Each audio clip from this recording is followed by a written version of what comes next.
Also, a UFO incident that was investigated by the Air Force immediately after our incident within a week. I'm willing to testify to the truth of all these matters that I've spoken about this in front of Congress under oath. Thank you.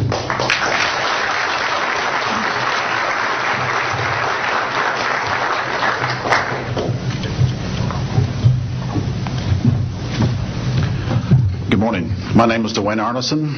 I served 26 years as a communication electronics officer in the U.S. Air Force, all over the world, including Vietnam. I was lucky to be selected to be commander of 3 different units in the Air Force. I held the top secret SCI TK clearance, and for those who don't know, it is slightly above top secret. I retired in 1986 as a colonel at Wright-Patterson Air Force Base in Ohio. I would like to relate about 3 different experiences, if you will, that relate to UFOs. As a young lieutenant over in Germany, Ramstein Air Base, Germany, back in the early 60s, I was in charge of the cryptographic center. I had a top secret crypto clearance at that time, and I can clearly recall seeing a message that went through my crypto center which said that a UFO had crashed on the island of Spitsbergen, Norway, and a team of scientists were coming to investigate it. Going forward to the 1967 time frame, I was assigned to the 28th Air Division at Great Falls, Montana, and I was the officer in charge of the communications center there. Also, I was a top secret control officer for the division.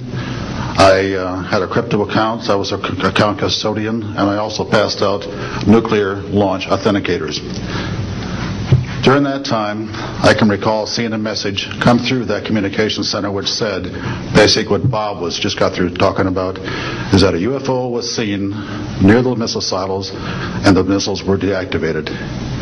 Coincidentally, the person that Boeing sent to investigate the particular missile conditions, if you will, what made them shut down, was my first manager at Boeing, Mr. Bob Kaminsky, who has since passed away. And I can recall him on different occasions. He lived close to me in Auburn, Washington.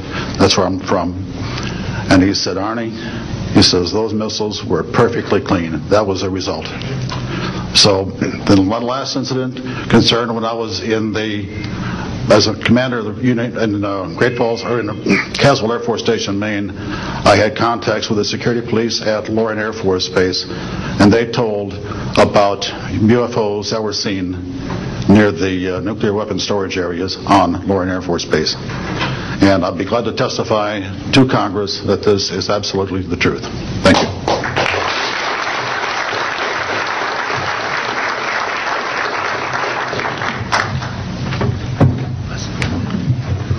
Good morning. My name is Harlan Bentley. During 1957 and 1959, I was a PFC in the United States Army, stationed north of Washington, D.C. on the Nike Ajax missile base close to Olney, Maryland. In May, this month of 1958, about 6 a.m., I heard a noise outside that sounded like a pulsating transformer. I sat up in my bunk. I looked out the window. I saw a craft heading for the ground and crashed. Pieces broke off of that craft, immediately took off again. So there's a lot more to that story, but I've got to speed this up. Now, the next night, I was on radar duty. I get a call from the Gaithersburg missile base. He says, hey, I got 12 to 15 UFOs outside, 50 to 100 feet above me.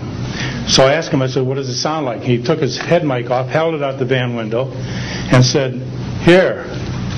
And the same sound I heard the previous morning, except a lot more of them. So my radar was on standby, so I immediately turned it on and got the blip just outside the ground clutter. I marked it on my radar screen. And then for a few minutes later, all of a sudden they took off. As they took off, the sweep came around, hit the blip. The second, when it came around, it hit it again. That blip was 2/3 away off my radar scope. In order to get that far at a constant velocity was 17,000 miles an hour. That was my first incident. 10 years later, By this time, I received a Bachelor of Science degree in Electrical Engineering, and I was working in California. Now, I'm sorry that all I can say is I was somewhere in California working on a classified project that had nothing to do with my experience that I had there. As I was working, and it was like 2 or 3 in the morning, California time, I heard a Houston astronaut communication link, comlink. I didn't pay much attention to it until I heard the word bogey. Of course, my ears picked up immediately.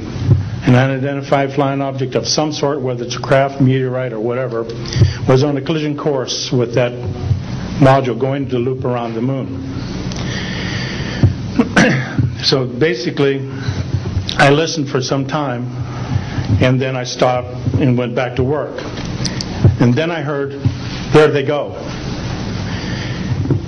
In the astronaut world, some of you may not know this, there's a term called green turtle. And it used to be, I don't know if it is today or not, but it used to be is you're not allowed to use profanity over the net. And the first person that does that, whoever hears it first and says green turtle, that astronaut's got to buy that man and his entire family a dinner at the most expensive place at Cape Canaveral. Well, to end this real quick, one of them said, damn. They went off, the UFOs took off. And he says, damn, that was fast. And somebody yelled, green turtle. And then he said another word, a synonym to crap. And then somebody else yelled, green turtle. And you could see him. He grit his teeth because now he had to buy 2 expensive meals. And my particular experience, I will testify before Congress if necessary and explain exactly what happened. Thank you.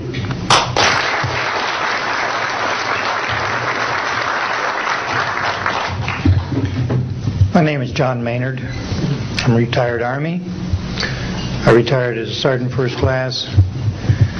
For my entire 21 years of service, I held a top secret clearance. Compartmentalized at times to as high as TK, Omni, Crypto, and others. I had access to very, very sensitive documents. My testimony is basically 2-pronged. One, I retired from DIA in 1980. And when as an administrator, you take over an office, you take over everything and you sign for everything. And I signed for well over 2,000 documents. In order to sign and inventory those things, you have to read them. Not word for word, but basically I went through every document to make sure that it was complete. It was there as they told me, that when I turned my charge over to the next person, those same documents were there. So I got quite a good knowledge of what was going on in those documents, and believe me, there are many, many different references to UFOs. There was also NPIC pictures that shows that it would targeted objects that were casing you out. Now, I worked on the SALT 1 and SALT 2 areas for the office that I worked in. So we were taking pictures all the time for verification of nuclear disarmament. And there were some objects in those pictures that didn't belong there. The second prong to this whole thing is that a lot of people talk about conspiracies over a shadow government. I'm willing to testify before Congress that these black operations do exist. I nearly became part of it. But I saw the light, I think. Or was it? And I got out. And that's it. We have to disclose what we know.